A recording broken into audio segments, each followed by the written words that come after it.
তো দেখো, টাইমকে তোমরা কিভাবে ম্যানেজ করবে। টাইম ম্যানেজমেন্ট করার জন্য সবার প্রথমেই যে কাজটা তোমাদের অবশ্যই করতে হবে সেটা হচ্ছে, আমি সারাদিন কি কি কাজ করব সেটা তোমাকে খাতায় লিখতে হবে। মানে আমি আজকে সারাদিন কি কি করব সকাল থেকে রাত্রি পর্যন্ত সেটা খাতায় লিখতে হবে। মনে তো বেশি থাকবে না, ঠিক আছে, মনে থাকলে হবে না, খাতায় লিখতে হবে সকালে কিংবা তার আগের দিন সন্ধ্যাবেলায় রাত্রেবেলায় ঘুমাতে যাওয়ার আগে তোমাকে এটা লিখতে হবে।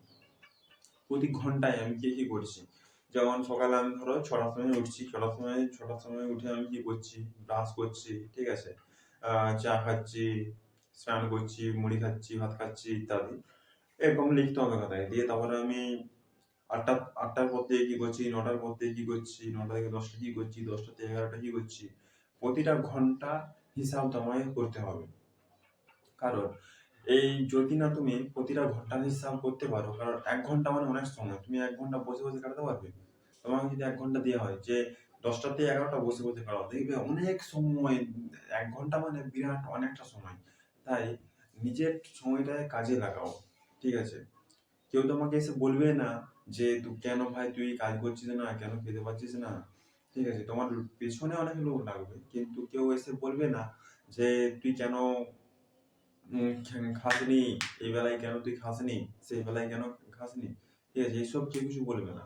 তোমার বেশি টাকা পয়সা থাকবে তখন মানুষজন তোমার কাছে আসবে এবং তোমার সাথে তখন মেলামেশার জন্য আম, মেলামেশা করতে চাইবে। যখন তোমার কাছে টাকা পয়সা থাকবে বা তুমি কোনো কিছু কাজ করবে, কাজ করলেই তো টাকা পয়সা থাকবে।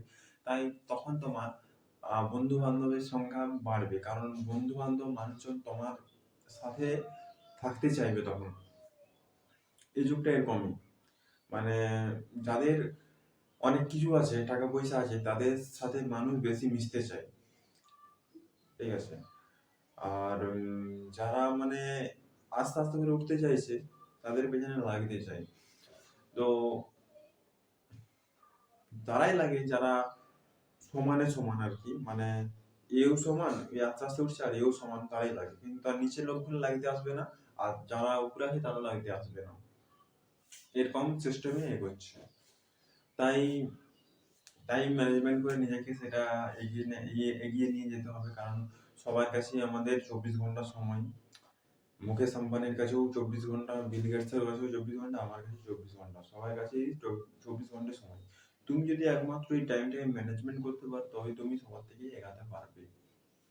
প্রতিটা ঘন্টায় তুমি কি কাজ করছো সেটা তোমাকে মেনটেন করতে হবে।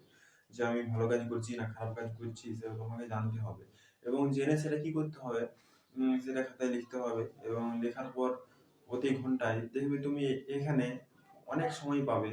এই যে তুমি বলো না যে আমার টাইম নাই, দেখবে টাইম ম্যানেজমেন্ট যদি তুমি মাস্টার হতে পারো, আহ, তাহলে তুমি দেখবে সবার থেকে তুমি এগিয়ে থাকবে, ঠিক আছে।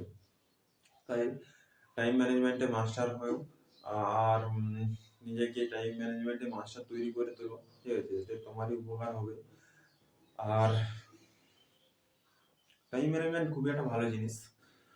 যদি এটাকে তুমি ভালোভাবে প্র্যাকটিস করতে পারো তোমার নিজেরই উপকার হবে, এবং তুমি অনেক কিছু শিখতে পারবে, অন্যদের থেকে অনেকটা এগিয়ে থাকবে।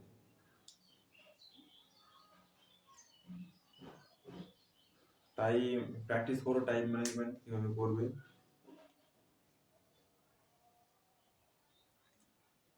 পড়াশোনার ক্ষেত্রেও এটা খুবই ইম্পর্টেন্ট। কারণ পড়াশোনার সময় তুমি কোন কাজটা আগে করবে, কোন কাজটা পরে করবে, ঠিক আছে, কোন ইম্পর্টেন্ট গুলো আগে করতে করতে হবে, ঠিক আছে। বা ডিসিশন মেকিং, এটাও টাইম ম্যানেজমেন্টের একটি ডিসিশন মেকিং, কোনটা আগে করবো কোনটা পরে করবো, ঠিক আছে, টাইম ম্যানেজমেন্টের মধ্যেই পড়ে। মানে তোমার একটা ডিসিশন নিতে হবে, বলা হলো যে একটা কেরিয়ার ডিসিশন আর একটা বিয়ে, মানে কেরিয়ার বলতে তোমার একটা চাকরির ডিসিশন, আর একটা হচ্ছে তোমার বিয়ের ডিসিশন। দুটোর মধ্যে তুমি কোনটা আগে করবে ডিসিশনস।